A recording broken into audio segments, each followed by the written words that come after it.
नेपाली जनता के इ नेता लोग जब से प्रजातंत्र भइल तब से का कइलक देखल जाता है कि जीएनजी लोग के चलते तनका पता सही चीज लागल कि घर में पैसा, देवाल में पैसा, टॉयलेट में पैसा, ये सब पैसा केकर ह? नेपाली जनता के सिर्फ ही नेता लोग ब्लैकमेल कर रहल बाटे। और एगो विशेष हम और कथी हम कहे आम जनता के और जानकारी देवे के चाहतानी कि यहाँ खुला प्रजातंत्र के यहाँ मासल जाता है। यहाँ खुला प्रजातंत्र यहाँ रह नहीं के गई केकरा चलते तो नेता लोग के चलते।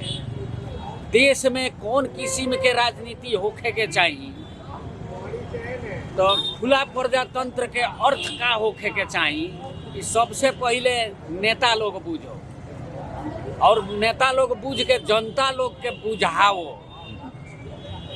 हमनी के पड़ोसी देश में हमनी के देख रहल बानी सन कि भारत के आयोग कौन किस्म से रहे के चाहिए, अख्तियार कौन किस्म से रहे के चाहिए। ये नेपाली नेता लोग जाके भारत में सीख के आओ लोग तब नेपाल में लागू करी।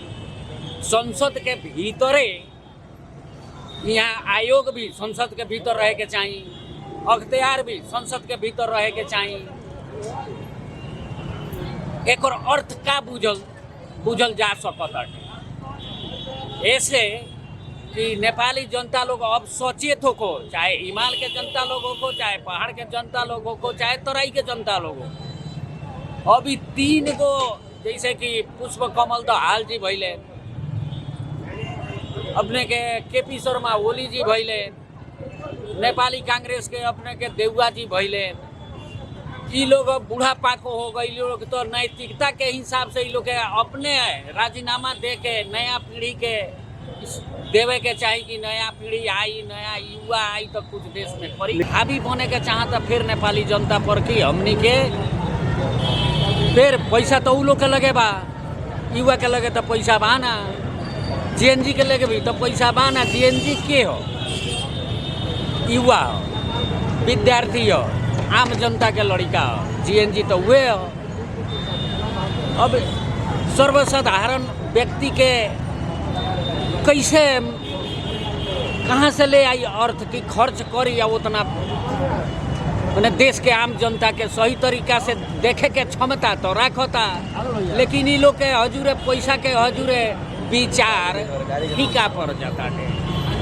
तब जाके इस देश में नया पीढ़ी, नया युवा आई, परिवर्तन हुई और इस देश में कुछ हो सकता है। ना तो ये नेता लोग जे भी बाटे प्रजातंत्र आइल तब से ये लोग डाबर हजमोला कैंडी के प्रचार मात्रे कैले बाटे, कुछ करे वाला काम कैले नहीं है। खाए पियो पचाए और झटपट आरामी लोग लगे काम बा। आए वाला दिन में जो चुनाव होके जा रहा बा फागुन 21 के, रउआ लगन सब जनता लोग ईमानदार, अच्छा छवि वाला, देश के हाँके वाला यही वोट देवे के रउआ लगन हम आग्रह करतानी।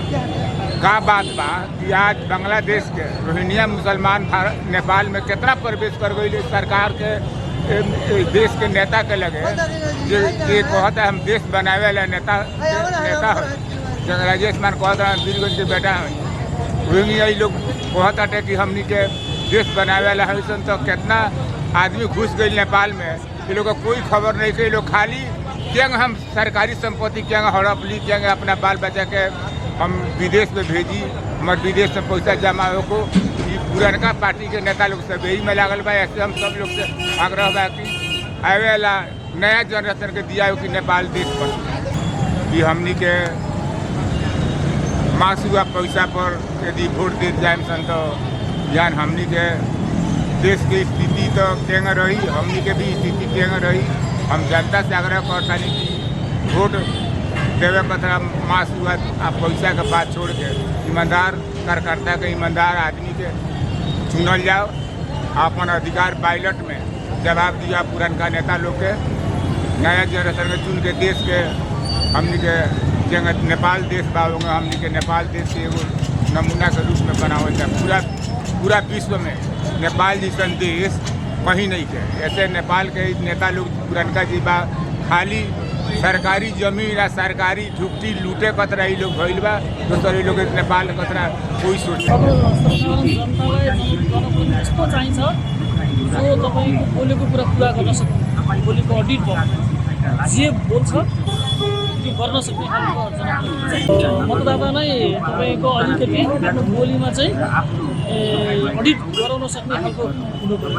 अब जो भोट माग्न आउँछ नि उसलाई अब आफ्नो स्थानीय तहमा अब अहिले त सङ्घको सांसदहरू चुनाव हुँदैछ।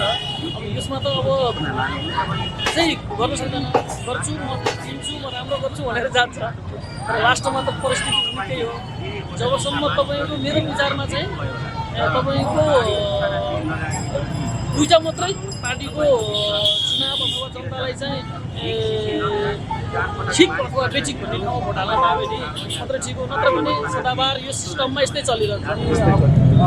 कहीं हो कि हमने देश के लिए हमने के हर एक युवा के लिए भी हो गए है ना, देश के लिए जना कि हमने युवा सब बने सन अभी ज़्यादा करके विदेश जाता था, क्या पढ़ा लिखल भी हम अपने बैचलर डिग्री पहले ठीक है, लेकिन रोजगारी के लिए बहुत गर्व है नेपाल में।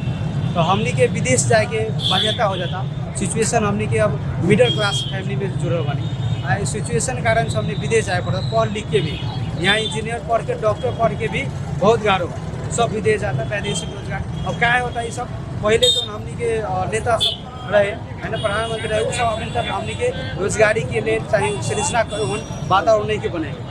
यही के हिसाब से अभिन के जो हमने के जेएनजी जो आंदोलन भइल तो हमने के हिसाब से कथी बा कि जो भी नेता आओ संसद में आओ, नया संसद में आओ कि हमने के युवा सब जो करना धारा देश के विकास के लिए ओकरा ले सोच के ओकरा हिसाब से रोजगारी सृजना केंगे हो युवा सबके हम विदेश से भी यहाँ लिया सकें वो हिसाब से काम करी जो हिसाब से रही तो उन हिसाब से हमने ठीक पता लगा कि अब जनप्रतिनिधि अब हमने के लिए सोची विचार करी मतलब हमने के अधिक के देश विकास के लिए अब उन्हें पता केंगे लगी कि अब हमने के जैसे कि हमने के जेएनजी डिसाइड करी सन कि अंतिम सरकार कौन बने सो हमने के डिसाइड करके वो अंतिम सरकार बनल चाहे और प्रधानमंत्री और सब मंत्री सब 5 गो मंत्री बनल।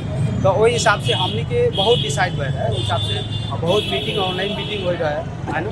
तो वही हिसाब से अब केंगे बाकी अभिन के सब भ्रष्टाचार में अभी जना कि एमाले पार्टी के स्वयं के सब अपनी के अथी बा भ्रष्टाचार चालू रही बा ठीक बा हिसाब से। तो केंगे बाकी अब ओकरा सही जनप्रतिनिधि चूज करे के लिए हमनी के जनप्रतिनिधि अच्छा चूज करे के लिए हमनी के हित में काम करी ठीक रही।